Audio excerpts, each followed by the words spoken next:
Can miracles happen in my business? Have you ever had that question or that thought or that wonder? That's our conversation today on the podcast. Let's jump in.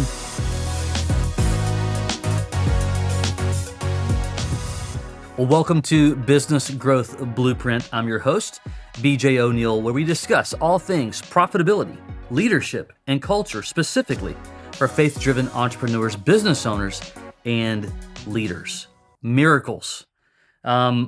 This episode is going to be very story-based. I want to share a story with you that has happened over the last 30 days, depending upon when you're listening or watching this episode. And something that is a real-world miracle that I've learned, and I want to share it with you, but I want to parlay that into why I believe it makes a connection to business growth. Because you may be asking the question, do miracles happen? Maybe you're doubting, do miracles happen? And even in your business, you're working hard, you feel like you're doing all that you can, and it just sometimes you're wondering if it's going to come together, is this going to happen the way I dreamed about it, the way I wanted? And when it comes to miracles, as someone of faith, I've heard, many people who lean more towards, I believe in miracles, but I believe them, because they were a part of a biblical context back in history, right? And sometimes we struggle to see the miracles happen in today, in modern day times. And so that's what we're discussing. Here's the backstory. And again, this episode is very story driven, but I think it's going to minister to you and mean something to you about where you are in your business journey.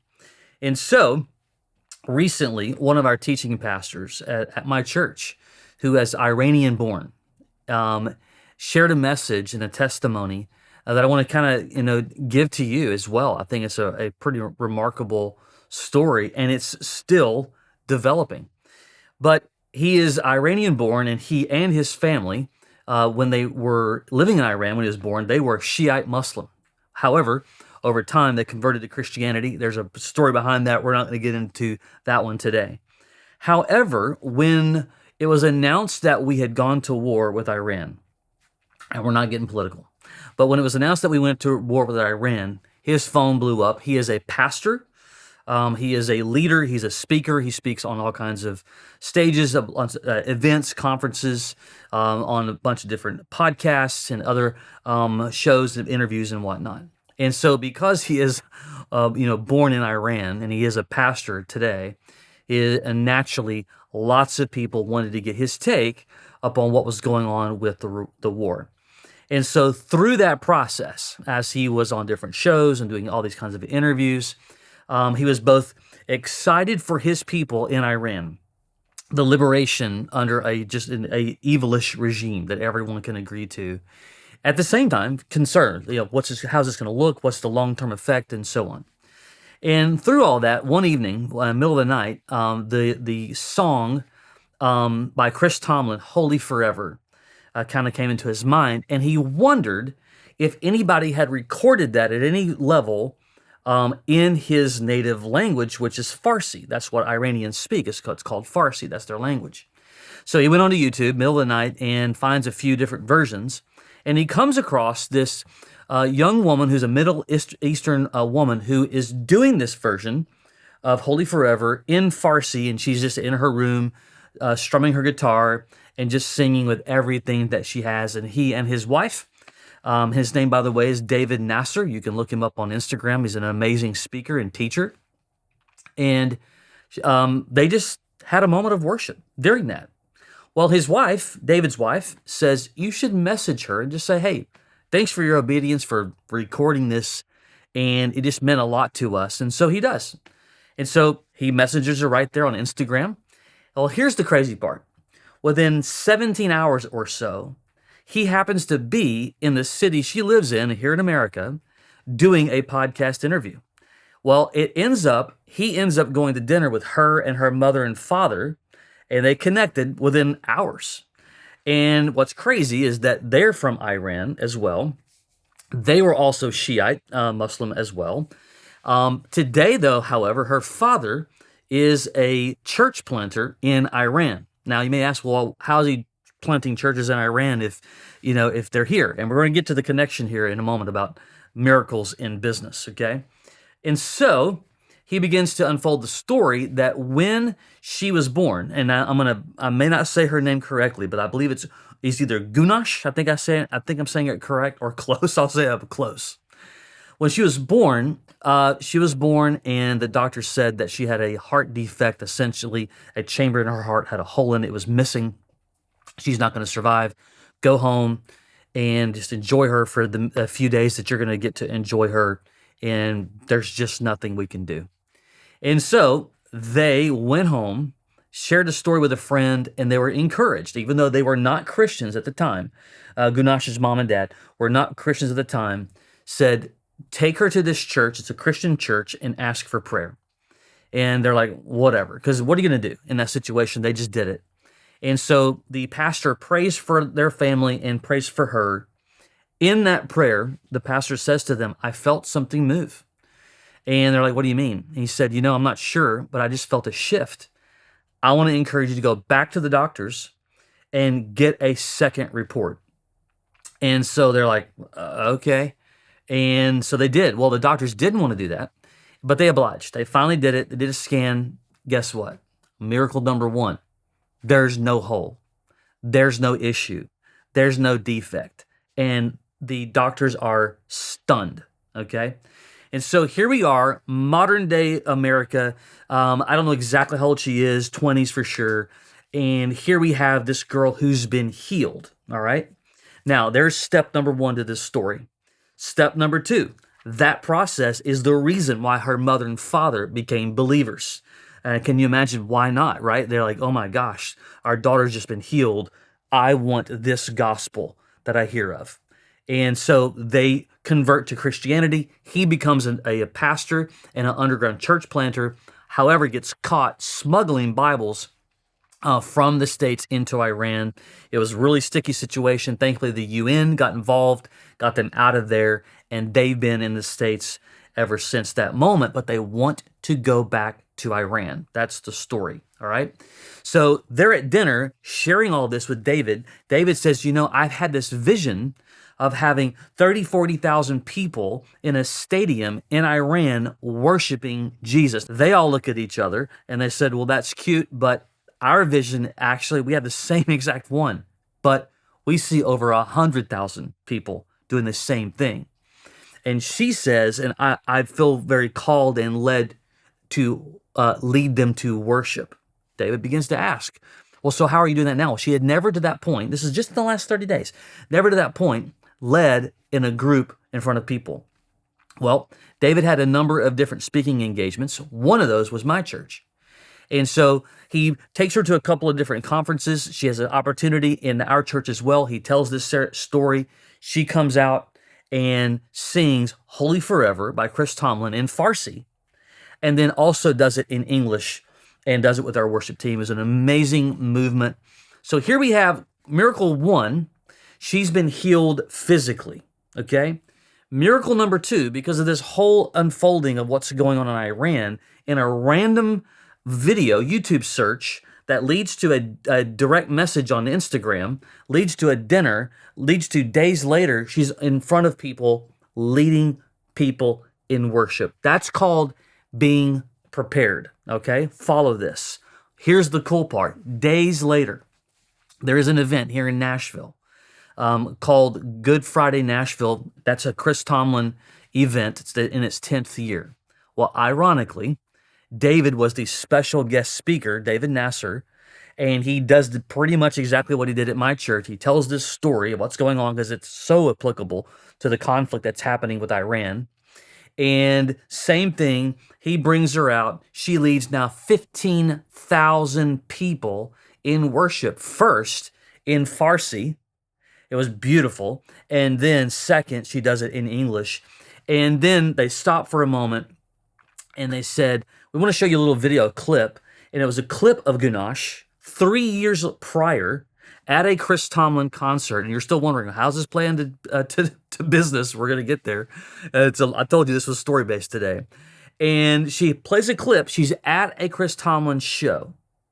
And she says And she videos herself. That's Chris Tomlin on the stage. And one day, I'm going to sing with him on this stage. 3 years later, it happens. So Tomlin comes back out. They lead together worship. It was an amazing event. Michael W. Smith and some others were there as well. So here's the point. There's a couple of things of how this works with business. Number one, if you're just wondering, do miracles still happen? Well, I've just experienced personally, firsthand, and even speaking with David directly about this whole process, even more about it in a longer pieces of it and things that are more detail driven, right? And just hearing about this, yes, miracles happen. But here's what's important, and this is where it parlays into business. Oftentimes, we are wanting the answer. And depending upon where you are in your business journey and what's going on, is that we're wanting the result to happen today. Now, think about this. Gunash and her family want to be back in Iran, but they've been back in the States now for more than a decade. That part of the answer has not yet been revealed. But remember, her vision is leading more than 100,000 people in worship in Iran. Yet, up until 30 days ago, to this recording of this episode, she had never led in front of anybody until now. Now she's had the chance to lead in front of several churches of 1,500 to 3,000 people, and then also in an arena full of 15,000 people. That's called being prepared. And I don't know how the story's going to unfold. We'll learn, we'll listen, follow along over the next coming, amounts of months, times, years, and whatnot, to hear how it goes. But they are also being prepared, their family. And so, depending upon where you are in the journey of your business, this is the part I want to encourage you with. I was ministered to personally, and I want to minister to you prayerfully in the same way. Just because you're working hard, look, if you listen to this podcast at all, you'll know goal-driven. We got to have KPIs. We have to think about the quarter, the year. All those things matter. But oftentimes we're wanting them in such a manner that, from a faith perspective, it may not be time. Number one. Number two, you may not be ready. I might not be ready. And if you look at what their vision, she had yet to lead worship until now, getting prepared. So perhaps the things that you're going through that you may believe is in the way. I don't understand. Those could be, and I would argue that they are, moments to build you up and to get you prepared for the next part of your story. It may look like a dip in revenue. It may look like the team member that you thought was going to be amazing turned out to be cancerous. It may look like the competition, you're fearful, you've got new competition, and you believe that that's going to have cause and effect on and maybe it will. Or you can see it as you sharpening the blades to get ready for the adventure that God has in store for you. Now, you have to choose. I have to choose if that's true or not. So one, I put to bed, not that I ever believed it wasn't true, the idea that miracles can still happen. And by the way, I also believe as believers, miracles can come in the smallest little things. They don't always have to be something crazy like, what's happening right now with our friends from Iran, right?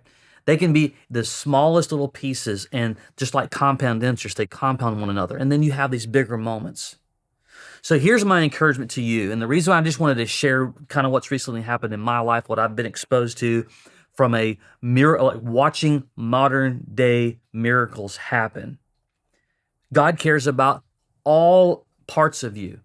You, your soul, your heart, your family, the things that you may not think that are a big deal, and that He cares about your business because He cares about every single thing about you. In Luke chapter 5, verses 6 and 7, when they had done so, they caught such a large number of fish that their nets began to break, right? They had to signal to their partners in other boats, come help, come help. Remember, Peter was a professional fisherman. And he'd worked and worked and worked and worked and worked and worked and worked and nothing until Jesus showed up. And then he had so much. And so here's what I want to leave it with you today. Number one, believe in the miracle. Don't worry about when. That's when we try to get involved and control it. If this can happen and this can happen, then that can happen, and the answer. And yes, we got to make plans. We need to be diligent. We have to be wise and do the best that we can with the wisdom and the ability to make the best choices we know how to make. We're not going to be perfect. We're going to make wrong decisions because we're humans. We live in a fallen world. But we believe and we give space. It's kind of like saying, this is what I believe I need to do and the decisions I need to make. But God, I'm going to leave it up to you to perform the miracle or to not. Now, look, I don't know why this one, and my wife and I talk about this all the time. Why that and not this? Why this and not that? I don't know. It's the mystery of the gospel. And one that, quite frankly, I've just made the decision that I'm not going to question because it doesn't do me any value. I believe, I do my part, give him space to do his, to watch it happen. And this is the big one. And the reason I share it with you today is to give him glory and praise when it actually does happen. Here I've witnessed an amazing story worth sharing to you, to encourage you to keep the fight, to encourage you to strengthen your belief, to remember, the Israelites wandered for 40 years. And now, I don't want to wander for 40 years, and I'm sure you don't either. But our friends have been back in the States for more than a decade from getting caught smuggling Bibles. They want to go back, and it's not happened yet. They're being prepared. So my perspective is look at the trials, look at the challenges as training ground for the next step. You likely can't get to the next step and sustain the next step without learning to go through the stuff that you sure would love to avoid, but that's not practical. I hope that's encouraged you today to make a decision. I believe in miracles. I'm going to do my part. I'm going to give him space to do his in his timing. I hope that has added value to you today.